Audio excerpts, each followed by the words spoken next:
Hello friends, कैसे हैं आप लोग। तो चलिए आज हमें बात करनी है एस्बेस्टोसिस के बारे में। इस पर शॉर्ट नोट्स आता है। हम अभी तक कौन कौन सी चीज़ों पर बात कर चुके हैं। कोल वर्कर्स न्यूमोकोनियोसिस, हम सिलिकोसिस पर बात कर चुके हैं और अब हमें पढ़ना है एस्बेस्टोसिस के बारे में। ठीक है, एस्बेस्टोसिस एक मटेरियल था, सब्सटेंस था, बहुत सारी 4000 साल से लगभग इसको यूज़ किया जा रहा है और इसके हार्मफुल इफ़ेक्ट्स अभी रिसेंटली पता चले हैं, जिसके कारण से इसको बैन कई सारी कंट्रीज़ में बैन कर दिया गया है और बाकी जगह इसका जो यूज़ है वो कम कर दिया गया है और प्रोटेक्टिव इक्विपमेंट्स का यूज़ ज़्यादा होने लगा है। ठीक है, तो देख लेते हैं क्या होता है। एस्बेस्टोसिस के बारे में बात करें, asbestosis is naturally occurring mineral with fire resistant properties है, इसीलिए इसको बहुत सारी जगह यूज़ किया जाता है। Known for over 4000 years, harmful effects discovered recently, common in mining, manufacturing, pipes, tiles, roofs, insulation, brake linings and textile industry में इसका यूज़ होता है। ठीक है, इन सब चीज़ों को प्रैक्टिकली समझने के लिए जो इंट्रोडक्शन टू कोल जो पहली वीडियो है, इस जो सीरीज़ की पहली वीडियो है कोल वर्कर्स न्यूमोकोनियोसिस की, या जो इंट्रोडक्शन टू न्यूमोकोनियोसिस की जो वीडियो है, उसमें आपको चीज़ें मिल जाएंगी कि कैसे इमेजेस के थ्रू आप समझ पाओगे कि एस्बेस्टोसिस का यूज़ कैसे कैसे होता था। टाइप्स ऑफ एस्बेस्टोसिस में सरपेंटाइन है और एम्फीबोल है। एम्फीबोल में भी याद करने वाला है क्रोसीडोलाइट वाला, जो है क्रोसीडोलाइट वाला टाइप है जो मोस्ट कार्सिनोजेनिक है, ये आपको याद करना है। ठीक है, हाईली कार्सिनोजेनिक होता है, लेस कॉमन है लेकिन हाईली कार्सिनोजेनिक होता है। सरपेंटाइन में कर्ली फ्लेक्सिबल फाइबर्स होते हैं, वाइट एस्बेस्टोस बोलते हैं। 90% कमर्शियल एस्बेस्टोस इसी का होता है और मोस्ट कॉमनली यूज्ड होता है। फिर जो एम्फीबोल होता है स्ट्रेट होते हैं, स्टिफ फाइबर्स होते हैं, क्रोसीडोलाइट ब्लू, एमोस्टाइट ब्राउन कलर के अलग अलग कलर्स के आपको दिखेंगे। तो ये ब्लू कलर का होता है, क्रोसीडोलाइट ब्लू कलर का होता है और मोस्ट कार्सिनोजेनिक होता है। कौन कौन सी डिजीजेज एसोसिएटेड होती है, तो 3 डिजीजेज हमारे पास है। एस्बेस्टोसिस होगा, प्लूरल डिजीज होगी और ट्यूमर्स होंगे। ठीक है, ट्यूमर्स में bronchogenic carcinoma, malignant mesothelioma, other oesophagus, stomach, colon, kidney वाले भी हो सकते हैं। ये सबसे इंपॉर्टेंट है मैलिग्नेंट मीजोथीलियोमा। प्लूरल डिजीज में प्लूरल इफ्यूजन है, प्लूरल फाइब्रोसिस है, प्लूरल प्लेक्स करके हो सकता है। ठीक है, एस्बेस्टोसिस जो है प्रॉपर जो डिजीज है उसमें lung fibrosis caused by prolonged asbestos exposure से हम लोग देखेंगे एस्बेस्टोस जो है फाइब्रोसिस ज़्यादा करवाते हैं।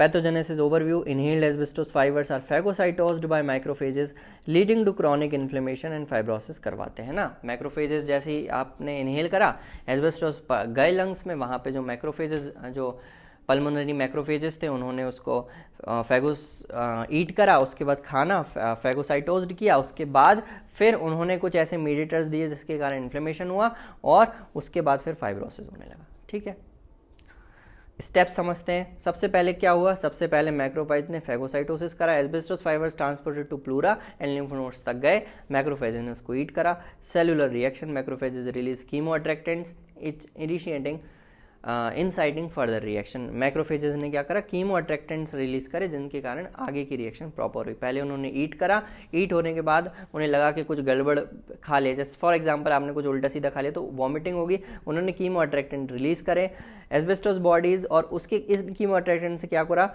Fibroblast and collagen synthesis start हुआ मैक्रोफेज एक्टिवेशन के कारण। और मैक्रोफेज एक्टिवेशन का मतलब ये कीमो अट्रैक्टेंट रिलीज हुए, फाइब्रोब्लास्ट और कोलेजन सिंथेसिस एक्शन में आए और उन्होंने फाइब्रोसिस करवाया। ठीक है, अब एस्बेस्टोस बॉडीज क्या होती है, coating of asbestos fibres with glycoprotein and haemosiderin dumbbell shaped के पार्टिकल्स होते हैं, इस तरह के पार्टिकल्स होते हैं जो कि एस्बेस्टोस बॉडीज बनाते हैं। ठीक है, एस्बेस्टोस फाइबर्स के अराउंड में एक लेयर जम जाती है, एस्बेस्टोस फाइबर्स के अराउंड में लेयर जम जाती है जिससे कि एस्बेस्टोस बॉडीज मिलती है हमें। Carcinogenesis: asbestos fibres promote carcinogenesis, increasing bronchogenic carcinoma risk and especially in smokers. ठीक है, तो ये याद रखना है। शॉर्ट नोट पढ़ सकते हैं 2 नंबर में, 1 नंबर में आपको एस्बेस्टोस बॉडीज के बारे में पूछ सकते हैं, तो हमें जानना है asbestos bodies are golden brown fusiform and beaded rods with a translucent center that consists of asbestos fibers coated with an iron containing proteinaceous material. कैसे कोटिंग होती है, आयरन कंटेनिंग प्रोटीनेशियस मटेरियल से। दे arise when macrophages phagocytose asbestos fiber. The iron is presumably derived from phagocyte ferritin. phagocyte के जो ferritin होता है उससे ये आयरन डिपॉजिट होता है। ठीक है, बनेगी काय में, ये मैक्रोफेजेस के अंदर ही बनेगी। जब मैक्रोफेजेस जो हैं एस्बेस्टोस फाइबर को इनगल्फ कर लेंगे मैक्रोफेजेस के अंदर, और उसके बाद फिर एस्बेस्टोस बॉडीज हमें मिलेंगी।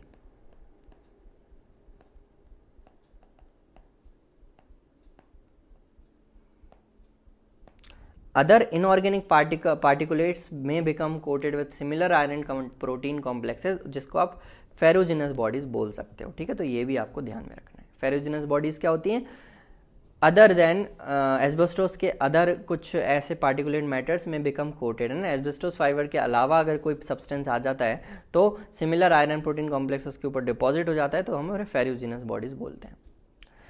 एस्बेस्टोस की अगर हम इमेजेस देखें तो high power detail of asbestos body revealing the typical beaded and नॉब्ड and, है ना। ये जो डायग्राम आपको दिख रहा है ये एस्बेस्टोसिस है। इसका जो स्कीमेटिक डायग्राम एस्बेस्टोस फाइबर है, ग्लाइकोप्रोटीन हीमोसिडेरिन कोटिंग होती है, ठीक है। इसमें क्या लिखा हुआ है? Microscopic appearance of asbestos body and asbestos bodies and asbestos fibre coated with glycoprotein and haemosiderin giving it beaded और dumbbell shaped appearance with bulbous ends. तो दो प्रोटीन हमें समझ में आ गए, एक तो ग्लाइकोप्रोटीन है और दूसरा हीमोसिडेरिन, पेपर में लिख देना। यही इनकी कोटिंग होती है जिनके कारण इस तरह का अपीयरेंस आता है, ठीक है।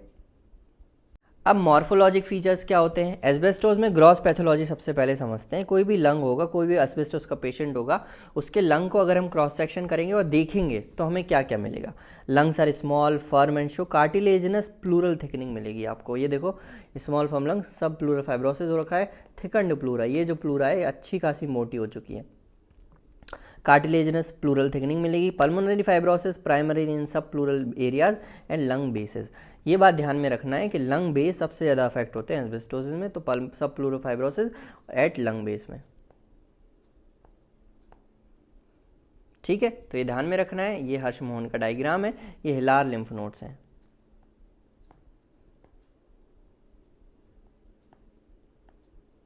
स्मॉल एंड फर्म लंग है। फर्म क्यों हो गया? क्योंकि फाइब्रोसिस हो गया, कॉन्ट्रैक्शन हो गया होगा जिसके कारण से, फाइब्रोसिस के कारण से, इसलिए। हिस्टोलॉजिकल चेंजेस क्या है? इंटरस्टिशियल फाइब्रोसिस होगा, नॉन स्पेसिफिक फाइब्रोटिक चेंजेस होंगे, ये तो कैरेक्टरिस्टिक है। एस्बेस्टोस बॉडीज मिलेंगी बीडेड और dumbbell shaped fibres stained with Prussian blue. Emphysema में in the intervening lung parenchyma में एम्फाइसेमा मिलता है, मतलब डायलेटेड अल्वियोल्स। फिर lymph node involvement less significant compare to silicosis के कंपेयर में लिम्फ नोड इन्वॉल्वमेंट कम होता है। मॉर्फोलॉजिक फीचर्स क्या क्या होंगे? मॉर्फोलॉजिक फीचर्स में हमें देखना है प्लूरल डिजीज के मॉर्फोलॉजिक फीचर्स हमें देखना है। तो प्लूरल इफ्यूजन है, विसरल प्लूरल फाइब्रोसिस है, प्लूरल प्लेक्स है। यहाँ पे देखो seen in 5% cases of asbestos workers होंगे, उनमें प्लूरल इफ्यूजन मिलेगा, टिपिकली सीरियस होता है।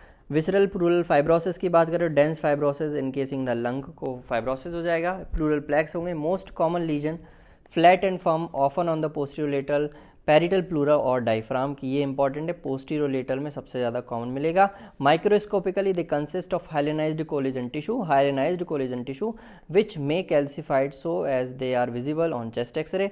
Asbestos bodies are generally not found within plaques में एस्बेस्टोस बॉडीज नहीं मिलती है, ठीक है।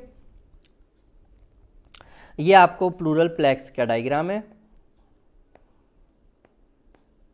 ना, बेस में आपको दिख रहा हुआ है, ठीक है। एस्बेस्टोस रिलेटेड प्लूरल प्लेक्स हैं, large discrete fibrocalcific plaques are seen on pleural surface of the diaphragm के प्लूरल सरफेस पे आपको मिल जाएगा, ठीक है। फिर हम आते हैं ट्यूमर्स एसोसिएटेड विद एस्बेस्टोसिस। अब हमने ट्यूमर्स के बारे में देखा, तो ट्यूमर्स में ब्रोंकोजेनिक कार्सिनोमा होगा, मोस्ट कॉमन मैलिग्नेंसी होती है। अगर नॉन स्मोकर है तो 5x रिस्क है, और अगर स्मोकर है तो 55 गुना ज़्यादा खतरा है। मैलिग्नेंट मीजोथेलियोमा, ये जो फैक्ट है, ये जो आपका है, ये रॉबिन्स का फैक्ट, ठीक है, रॉबिन्स से लिया गया है। उसके बाद मैलिग्नेंट मीजोथेलियोमा क्या होता है? Associated with asbestosis exposure in 30 to 80% cases can develop in people living near asbestos factories और वर्कर्स फैमिलीज के लोगों को भी हो सकता है। मतलब 100 में से लगभग 30 से लेकर के 80 लोग मैलिग्नेंट मीजोथेलियोमा में के शिकार हो सकते हैं, ठीक है। क्लिनिकल फीचर्स क्या होंगे? क्लिनिकल फीचर्स में इनिशियल एसिम्प्टोमेटिक पीरियड रहता है, तो इसमें एस्बेस्टोस एक्सपोजर में not show any symptoms for years despite radiographic evidence, अच्छा खासा दिखता हो। सिम्टम्स ऑफ डिजीज प्रोग्रेशन में क्या होगा? डिस्निया, सांस लेने में तकलीफ होगी, प्रोग्रेसिव शॉर्टनेस ऑफ ब्रीथ है, कफ ड्राई और प्रोडक्टिव कफ होगा। एडवांस्ड कॉम्प्लिकेशन में pulmonary hypertension, core pulmonary right sided heart failure, Kaplan syndrome जिसमें कि रूमेटॉइड आर्थराइटिस भी आ जाएगा, है ना, और increase risk of various cancers का रिस्क बढ़ जाएगा। अब अगर हम एक्सरे देखें तो एक्सरे में हमने पूरा जो कहानी पढ़ी थी वो लंग बेसिस की पढ़ी थी, है ना, लंग जो है उनका बेसिस अफेक्ट हो रहा था। तो आपको जो भी डायग्राम्स दिखेंगे उसमें इसका बहुत बड़ा इंपॉर्टेंट रोल प्ले होगा। Chest X ray studies reveal irregular linear densities particularly in both lower lobes में जाना जा रहा है। यहाँ पे आप देखो ये इस तरह का जो अफेक्टेड है, लोअर लोब्स बिल्कुल अफेक्टेड रहेंगे। Pleural plaques are usually asymptomatic and are detected on radiograph as circumscribed densities से आपको मिलेंगे। With advancement of pneumoconiosis a honeycomb pattern develop, बहुत ज़्यादा इंपॉर्टेंट है, हनी कॉम्ब पैटर्न मिलेगा, सीटी स्कैन में आपको मिलेगा। इसलिए will irregular linear opacities particularly both lower lobes में आपको मिलेंगी। ठीक है, तो बेस ऑफ लंग अफेक्ट हो रहे हैं, ये एक इंपॉर्टेंट बात है जो यहाँ पे लेके जाना है, बेस ऑफ लंग। अभी बहुत अच्छा डायग्राम और देखेंगे।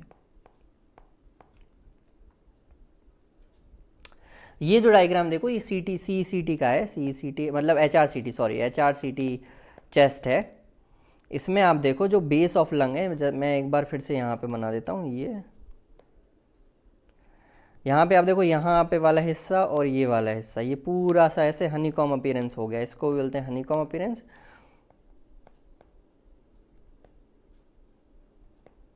और बेस ऑफ लंग अफेक्टेड है, ये भी आप क्लियर कट देख पा रहे हो। ठीक है, तो ये बहुत इंपॉर्टेंट एक्सरे है, HRCT की फिल्म है।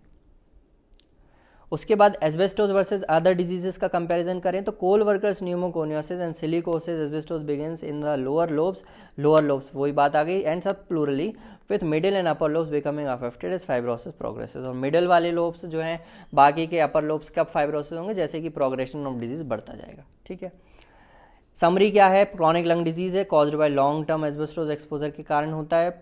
फाइब्रोटिक प्लूरल प्लेक्स बनते हैं, प्लूरल इफ्यूजन होता है, प्लूरल फाइब्रोसिस होता है, increase risk of bronchogenic carcinoma and malignant mesothelioma का रिस्क बढ़ जाता है। बस इतना आपको एक समरी के तौर पे याद करना है।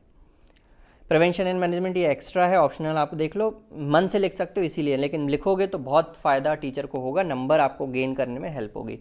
Substituting asbestos with synthetic fibres, आप फाइबर ग्लास का यूज़ करो, ऑक्यूपेशनल सेफ्टी रखो, रेस्पिरेटरी प्रोटेक्शन करो, मिनिमाइज एस्बेस्टोस एक्सपोजर।